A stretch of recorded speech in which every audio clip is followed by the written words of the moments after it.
এই মুহূর্তে যে খবরের দিকে নজর রাখবো, মেয়রের পদত্যাগের দুদিনের মধ্যে বিধাননগরে পুরো প্রশাসক নিয়োগ করা হলো। অর্থাৎ বৃহস্পতিবার বিধাননগরের মেয়র পদ থেকে কৃষ্ণা চক্রবর্তী পদত্যাগ করার দুদিনের মধ্যে এবার পুরো প্রশাসক নিয়োগ করা হলো বিধাননগরে। বিধাননগর পুরসভার প্রশাসক হলেন রবি আগরওয়াল। আরো তথ্য আমরা জানবো আমাদের প্রতিনিধি অনির্বাণ বিশ্বাসের কাছ থেকে। অনির্বাণ, দেখো, গত বৃহস্পতিবারই কিন্তু কৃষ্ণা চক্রবর্তী, যিনি কিনা বিধাননগর পৌরসভার তিনি মেয়র ছিলেন, তিনি তার পদত্যাগ করেন এবং ব্যক্তিগত কারণ দেখে তিনি তার পদ থেকে সরে দাঁড়ান। এরপরই কিন্তু অচলাবস্থা তৈরি হয়েছিল এবং স্বাভাবিকভাবেই কিন্তু কাউকে না কাউকে পুরো প্রশাসকের দায়িত্ব দেওয়া হতো এবং স্বাভাবিকভাবেই কিন্তু 2006 সালের কলকাতা পশ্চিমবঙ্গ যে কর্পোরেশন অ্যাক্ট রয়েছে 2006-এর, তারই কিন্তু 60 সেকশনের ক্লজ এতে সেখানে কিন্তু বিধাননগর মিউনিসিপ্যাল কর্পোরেশনকে অবিলম্বে ভেঙে দেওয়া হয়েছে। শুধু তা ভেঙে দেওয়া হয়েছে তাই নয়, তার পাশাপাশি কিন্তু সেখানে প্রশাসক নিয়োগ করা হয়েছে এবং এই যে প্রশাসক নিয়োগ করা হয়েছে সেই প্রশাসকই কিন্তু এই মুহূর্তে প্রশাসনিক এবং নাগরিক পরিষেবা সমস্ত দায়-দায়িত্ব তার উপরে বর্তাবে। অর্থাৎ বিধাননগরে কিন্তু এই মুহূর্তে কোনো পুরবোর্ড আর রইল না। স্বাভাবিকভাবে এই পুরবোর্ড না থাকার কারণেই কিন্তু রাজ্য প্রশাসনের তরফে সেখানে একজন প্রশাসককে বসানো হলো, একজন সিনিয়র আইএস অফিসারকে, এবং তিনি কিন্তু এই মুহূর্তে বিধাননগর কর্পোরেশনের যাবতীয় কাজ, সেটা প্রশাসনিক হোক বা নাগরিক পরিষেবা, সবটাই কিন্তু নজরদারি এবং দেখভাল করবেন তিনি। ধন্যবাদ অনির্বাণ। অর্থাৎ বিধাননগর পুরসভার কমিশনার রবি আগরওয়ালকেই প্রশাসকের দায়িত্ব দেওয়া হলো। 4 জুন বিধাননগরের মেয়র পদ থেকে ইস্তফা দেন কৃষ্ণা চক্রবর্তী এবং পদত্যাগের পর ঠিক কি বলেছিলেন তিনি, শোনাবো। পদত্যাগ ব্যক্তিগত আর কিচ্ছু নেই, একটাই সত্য, আমার নিজস্ব মতামত। মেয়র ছিলাম, মানুষের কাজ করেছি, আর এখন আমি কাউন্সিলর হিসেবে কাজ করব। আসছে না কাউন্সিলররা, বসে থাকছি, অফিসারদেরও ব্যস্ততা, একটা বোর্ড মিটিং হচ্ছে না, একটা এমআইসি হচ্ছে না, সেই সমস্ত কারণেই মানুষের পরিষেবা যেখানে দেওয়ার আমার দায়িত্ব সেটা আমি ঠিক মতন দিতে পারছি না। মমতা বন্দ্যোপাধ্যায় মাহির সমান, পারলাম না।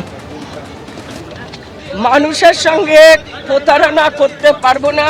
কর্পোরেশনের ডে টু ডে ওয়ার্ক থাকে, সেটা থেকে থেমে গেছে।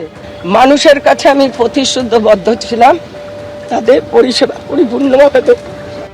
আপনারা শুনলেন, কাজ করতে না পারার অভিযোগ তুলেছিলেন কৃষ্ণা চক্রবর্তী। পাল্টা পুরমন্ত্রী অগ্নিমিত্রা পাল কি বলেছিলেন, শোনাবো।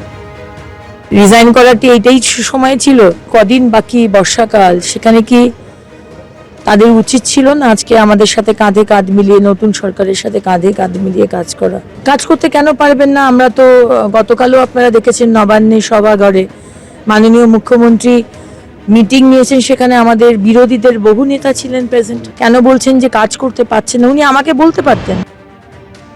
অর্থাৎ মেয়রের পদত্যাগের দুদিনের মধ্যেই বিধাননগর পুরসভায় প্রশাসক বসানো হলো, প্রশাসক নিয়োগ করা হলো।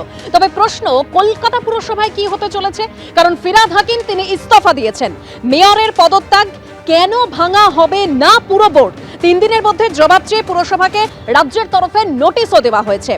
জনগণকে পরিষেবা দিতে অক্ষম কলকাতা পুরসভা, কেন ভাঙা হবে না পুরো বোর্ড জানতে চাইল এবার রাজ্য সরকার। রাজ্যপালের নির্দেশ অনুযায়ী জানতে চাইল পুরো দপ্তর। একদিকে বিধাননগরে পুরো প্রশাসক নিয়োগ, অন্যদিকে কলকাতা পুরসভাতেও কি এবার প্রশাসক নিয়োগ করা হবে? কারণ ফিরহাদ হাকিম তিনি ইস্তফা দিয়েছেন, আর ইস্তফা দেওয়ার পর তিনি কি বলেছিলেন, শোনাবো। আমি নিজে যখন মেয়র ছিলাম দাপুটের সাথে চালিয়েছি, এখন সেটা সম্ভব হচ্ছে না। তাই সেই চেয়ারটাকে আমি অবমাননা করতে পারি না, সেই চেয়ারের সম্মানহানি করতে পারি না। চেয়ার ধরে বসে রইলাম, ঢাল নেই, তলোয়ার নেই, নিধিরাম সর্দার, সেই মানুষগুলো যারা হয়তো আমার থেকেও বেশি দাপুটে ওই মেয়রের চেয়ার চালিয়ে গেছেন, তাদের প্রতি অসম্মান হবে। তাই আমি ঠিক করেছি যে আমি আজকে রেজিগনেশন দিচ্ছি।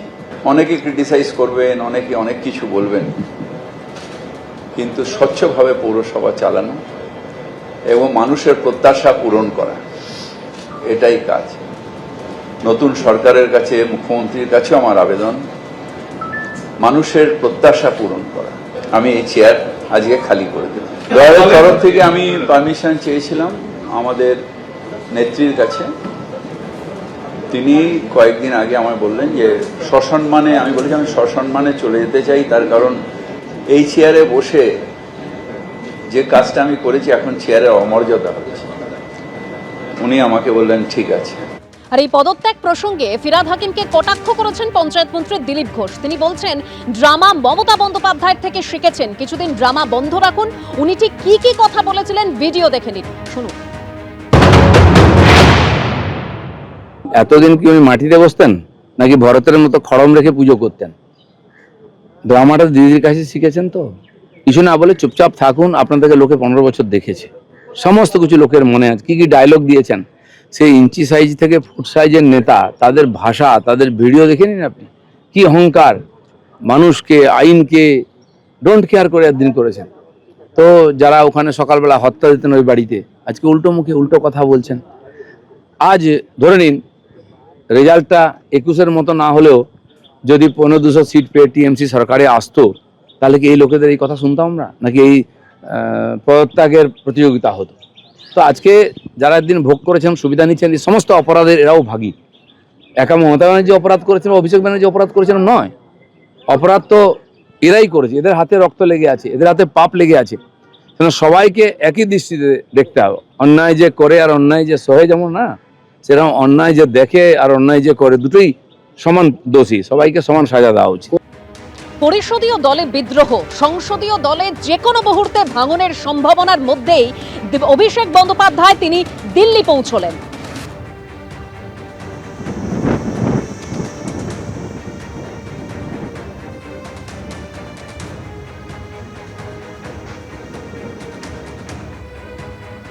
সোমবার দিল্লিতে ইন্ডি জোটের বৈঠক রয়েছে, আর তার মধ্যে এবার তৃণমূলকে কটাক্ষ করলেন বিজেপি রাজ্য সভাপতি শ্রমিক ভট্টাচার্য। তিনি বলছেন মানুষ তৃণমূলকে প্রত্যাখ্যান করেছে, এখনো ওরা পরাজয় মানতে পারছে না, আরেকটা ডুবন্ত জাহাজ আঁকড়ে ভেসে থাকতে চাইছে। কটাক্ষ করেছেন বিজেপি রাজ্য সভাপতি, শুনুন। তৃণমূল কংগ্রেসকে মানুষ প্রত্যাখ্যান করেছে, শুধু প্রত্যাখ্যানই করেনি, একদম শিকড় থেকে উপড়ে ফেলে দিয়েছে। কিন্তু তৃণমূল এই পরাজয়টা স্বীকার করতে পারছে, এখনো ডিনায়াল মোডে আছে।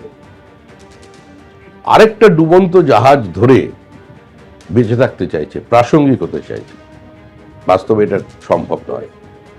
মানুষের যে বার্তা, সেটা তৃণমূল কংগ্রেসকেও বুঝতে হবে, আর এই তথাকথিত ইন্ডি জোটের নেতাদেরও বুঝতে হবে।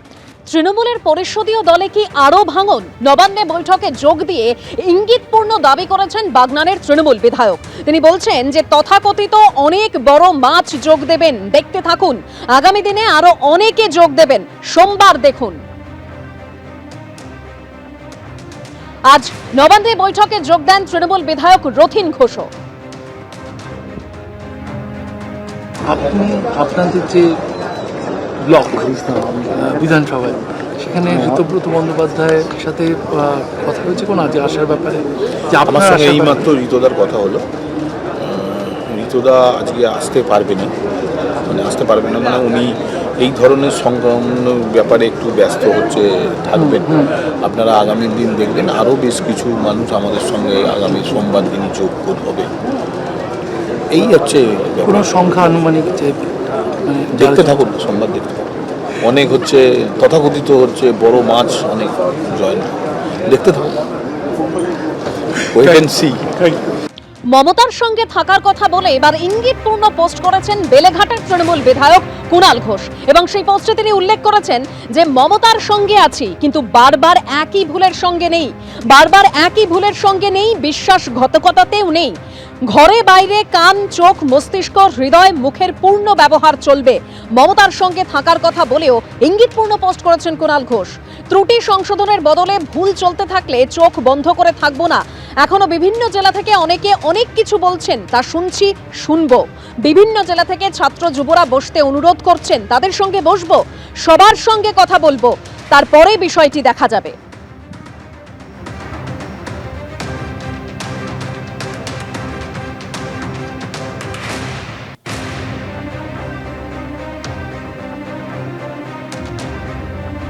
আর এর পাশাপাশি চিংড়িঘাটায় মেট্রোর কাজ এবার খতিয়ে দেখলেন রেলমন্ত্রী অশ্বিনী বৈষ্ণব।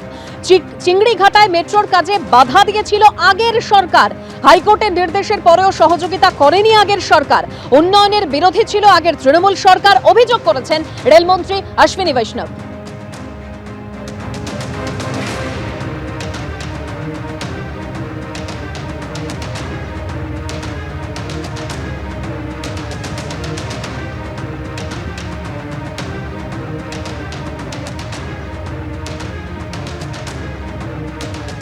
আর অন্যদিকে নবান্নে আজ ঘোষণা করেছেন মুখ্যমন্ত্রী শুভেন্দু অধিকারী যে রাজ্যে 1 লক্ষ কোটি টাকার বেশি কাজ হবে। রাজ্যে 102টি অমৃত ভারত স্টেশন হবে, 538টি আন্ডারপাস, উড়ালপুল তৈরি হবে। আগের সরকার রেল মন্ত্রকের সঙ্গে কথা বলতো না। রেলের উন্নয়ন থেকে বঞ্চিত ছিল রাজ্যের মানুষ। রেলের কাজে কোনোদিন রাজ্যকে বঞ্চনা করেনি প্রধানমন্ত্রী। আন্ডারপাসের জন্য 40টির বেশি এনওসি রেলকে।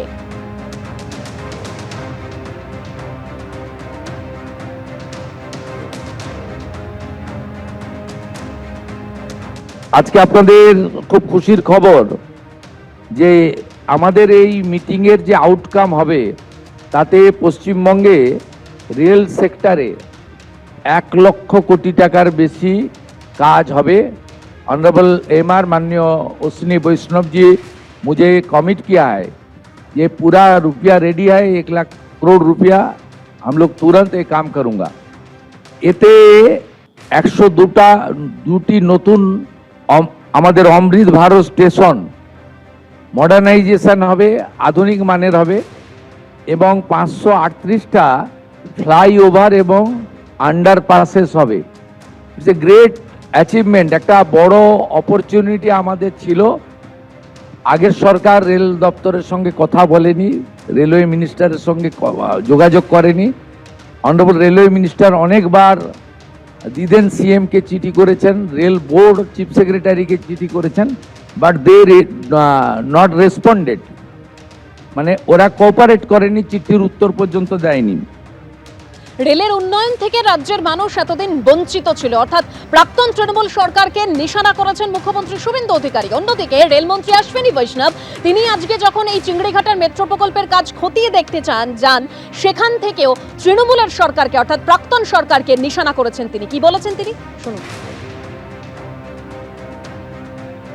नेक्स्ट 5 इयर्स में कोलकाता मेट्रो में इंडक्शन की जाएगी। आज माननीय मुख्यमंत्री जी के साथ पूरा डिटेल रिव्यू किया है और जो भी बैरियर्स इस मेट्रो के ग्रोथ में है उनको हटाने का माननीय मुख्यमंत्री जी ने कोलकाता म्युनिसिपल कमिश्नर को और कोलकाता पुलिस कमिश्नर को और चीफ सेक्रेटरी को आदेश दिया है कि हर प्रॉब्लम को सॉल्व करके तेजी से आगे बढ़ाएं। From the railway side, from central government side, we are fully committed to complete this project in record time. আগামী দিনে 6 ঘন্টায় দিল্লি বারাণসী হয়ে শিলিগুড়ি পৌঁছবে বুলেট ট্রেন। নবান্নে আজ ঘোষণা করেছেন রেলমন্ত্রী অশ্বিনী বৈষ্ণব। पश्चिम बंगों के लिए बुलेट ट्रेन का मोदी जी ने संकल्प लिया है, जो दिल्ली, लखनऊ, वाराणसी, पटना होते हुए सिलीगुड़ी को कनेक्ट करेगी। बुलेट ट्रेन का संकल्प लिया है, दिल्ली, लखनऊ, वाराणसी, पटना होते हुए सिलीगुड़ी को कनेक्ट करेगी। दिल्ली से सिलीगुड़ी 6 घंटे में आप बुलेट ट्रेन में आराम से बैठ के पहुंच जाओगे। ये आने वाले समय में करके दिखाएंगे, बहुत तेजी से काम करेंगे। ফের ডিম বিক্ষোভ। নবদ্বীপ আদালতে তোলার সময় ধৃত পুরো চেয়ারম্যান বিমান কৃষ্ণ সাহাকে লক্ষ্য করে ছোড়া হলো ডিম।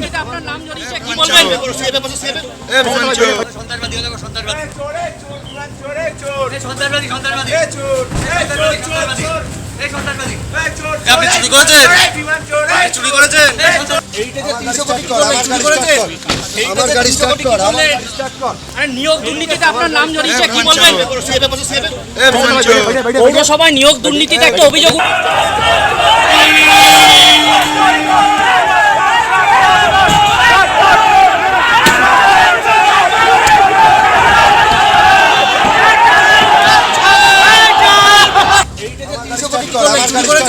ত্রাণ দুর্নীতির অভিযোগে গ্রেপ্তার করা হয়েছিল নবদ্বীপ পুরসভার চেয়ারম্যান বিমান কৃষ্ণ সাহাকে।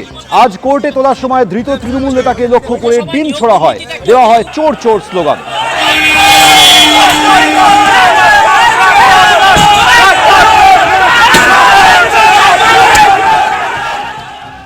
এবিপি আনন্দ, এগিয়ে থাকে, এগিয়ে রাখে।